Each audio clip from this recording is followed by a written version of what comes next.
नमस्कार. देवमाणूस ही झी मराठी वाहिनीवरील मालिका तर सर्वांनाच खूपच आवडायची.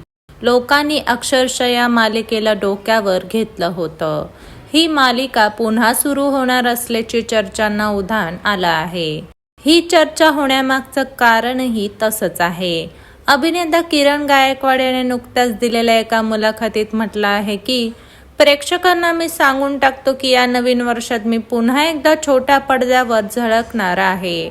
साधारणतः पुढच्या 2.5 महिन्यात टीजर येईल. पुन्हा एकदा तेच वातावरण पाहायला मिळेल. मी कशाबद्दल बोलतोय हे लोकांना माहीतच आहे. असं म्हणत किरणने तो छोट्या पडद्यावर पुन्हा एकदा पुनरागमन करणार आहे असं सांगितलं आहे. किरणची ही मुलाखत पाहून तो देवमाणूस मालिकेच्या पुढच्या भागात दिसणार असल्याची शक्यता प्रेक्षकांनी वर्तवली आहे.